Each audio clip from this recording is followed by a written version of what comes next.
Aren't you morbid fucks want to get existential and shit? Today's deep dive is going to be a real head trip. We're talking about death, baby. Yeah. The big sleep. The dirt nap.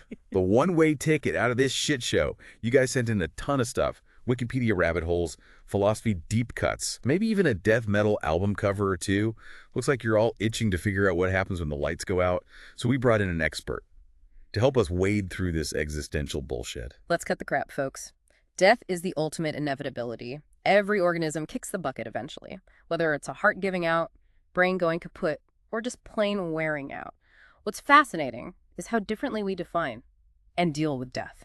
All right, so let's start with the basics. What exactly is death? We all know the heartbeat and breathing stop, but is it really that simple? It used to be right, but with all the medical wizardry these days, things have gotten a bit more complicated. CPR, defibrillators, ventilators. We can keep bodies going even when the brain's checked out, so that old school definition just doesn't cut it anymore. So are we talking full-on Weekend at Bernie's scenario here? Just propping up corpses and pretending everything's cool? Not quite. That's where brain death comes in. This concept really shook things up in how we define death. It's all about the irreversible loss of all brain function, no electrical activity, zip, nada. The lights are out upstairs, so to speak. Okay, so no disco ball brain activity. Got it. But isn't the brain a complicated-ass organ? How do we know for sure that every single part is totally fried? You're getting at the nuances here. There are, actually, different interpretations of brain death. Some folks push for whole brain death, where every single neuron has to be kaput. Others argue for neocortical death, which focuses on the neocortex, the part responsible for consciousness and personality. If that's gone, some argue the person is essentially dead, even if other parts of the brain are still chugging along. So someone could be breathing, heart pumping, but personality-wise. As stimulating as a wet sock. Damn, that's some Black Mirror shit right there. Exactly. This neocortical death idea raises all sorts of ethical and practical questions. Yeah. Especially when it comes to things like end-of-life care and organ donation. Speaking of organ donation, let's talk about that dead donor rule. Isn't that basically saying you have to be deader than a doornail before they can even think about snagging your spare parts? You hit the nail on the head. No pun intended. The dead donor rule is a real ethical minefield. It's meant to protect potential donors from being prematurely declared dead so their organs can be harvested. But some argue that it actually hinders organ donation by making the process more restrictive. So it's like this messed up catch-22 Right. hanging onto someone's organs, even when they're gone, just because of some rule. Couldn't those organs be saving someone else's life? Right, and that's the debate. Is it more important to uphold this principle of waiting until someone is absolutely, positively dead?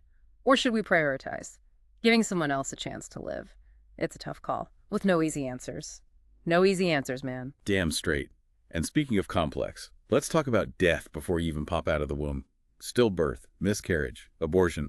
That shit's heavy, even for us. Absolutely. These are incredibly sensitive topics, but they're an essential part of the conversation about death. So let's break it down. What exactly is the difference between stillbirth and miscarriage? I always get those mixed up. It's all about timing. Stillbirth refers to the death of a fetus after 20 weeks of pregnancy, while miscarriage happens before that 20-week mark. Makes sense. But why the hell does that happen so often? It's got to be more than just bad luck, right? There's a whole slew of factors at play. Chromosomal abnormalities in the fetus, maternal health issues, like infections or chronic diseases.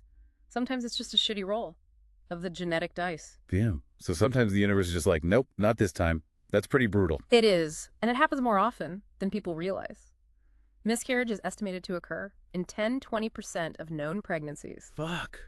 That's a lot of potential humans never making it to the party. It's a sobering statistic for sure, and it highlights the immense grief and emotional complexity surrounding pregnancy loss. And then there's abortion, which is a whole other can of worms. Abortion is the deliberate termination of a pregnancy, and it's one of the most hotly debated topics out there. We're not here to take sides or preach. We're just laying out the facts. Exactly. No judgment, no bullshit, just information. Abortion is a complex issue with medical, ethical, and legal dimensions that vary wildly across cultures and societies. See, everyone has a different idea Yeah, of when life begins and what rights a fetus has. precisely. And those beliefs often shape people's stance on abortion, which is why it's such a polarizing topic. All right, let's shift gears for a sec. We've been talking about death before birth, but what about the slow, inevitable decline we all face? Senescence, dying of old age, basically. Right, it's the gradual deterioration of our cells and tissues over time. Our bodies are like well-oiled machines that slowly start to rust and break down. So basically, we're all ticking time bombs of decay, just waiting for something to give.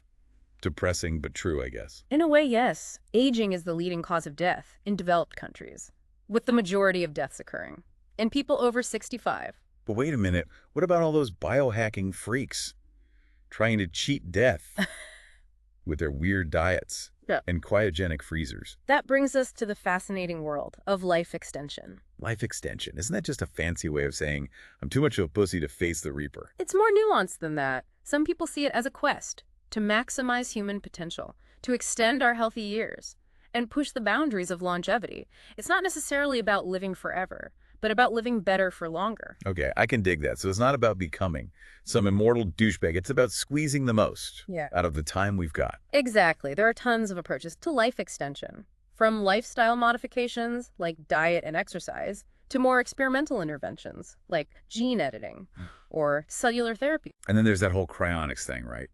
Freezing your ass off for eternity in the hopes that future tech can bring you back. Cryonics is definitely on the fringe of life extension. It's the idea of preserving the body at super low temperatures after legal death, with the belief that future medical advancements might be able to reanimate it. Sounds like a long shot to me, like putting all your chips on a roulette wheel and hoping to hit the jackpot. It's a controversial and speculative field, that's for sure, but it highlights the lengths some people are willing to go to in their pursuit of immortality.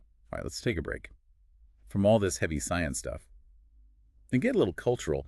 I'm curious how other cultures deal with this whole death thing. We've been focusing on Western perspectives, but there's got to be a ton of different ways people approach death around the world, right? Absolutely. Different cultures have developed unique and fascinating ways of approaching death and the afterlife. Hit me with some of the weirdest shit out there. I'm talking about the kind of stuff that would make your grandma clutch her pearls and faint. Well, you've got your traditional funerals and cremations, of course.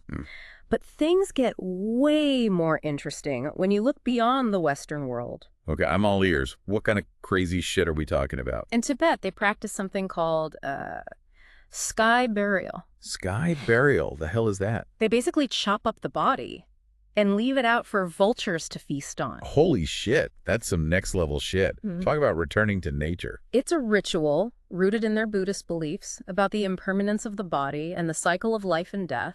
Instead of clinging to the physical form, they offer it back to the ecosystem. So instead of 6 feet under, it's 6 miles up. Yeah. Makes you think about our own burial practices, doesn't it? All that embalming fluid. And fancy caskets. Seems kind of wasteful when you think about it. Exactly. It challenges our assumptions about what's considered a respectful way to treat the dead. Okay, I'm hooked. What other weird death stuff is out there? Give me the good stuff. In Madagascar, they have a tradition called Famadihana. Fama what now? Famadihana. It involves digging up the bodies of their ancestors every few years, rewrapping them in fresh cloths, and dancing with them. Hold up.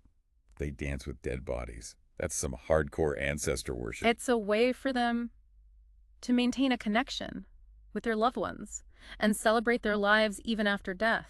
They believe the spirits of the ancestors remain present and can influence the living. Damn, that's a whole different way of looking at death. It's not just the end. It's like a continuation of the relationship. Yeah. In some weird way. Right, and it shows how different cultures view the boundary between life and death.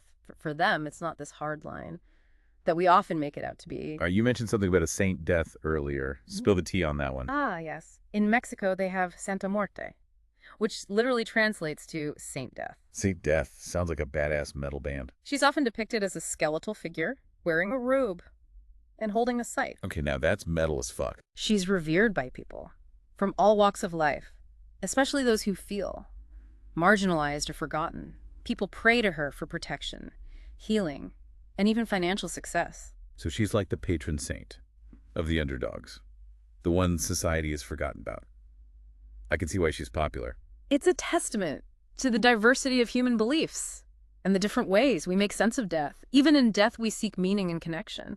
This whole deep dive has been a real mindfuck. From brain death to sky burials, we've covered a lot of ground. It's enough to make you question everything you thought you knew about kicking the bucket. The key takeaway here is that death, despite being a universal experience, is interpreted and approached in countless ways. It's a reflection of our cultures, our beliefs, and our individual fears and hopes. So next time you find yourself contemplating the big sleep, remember it's not just about the end.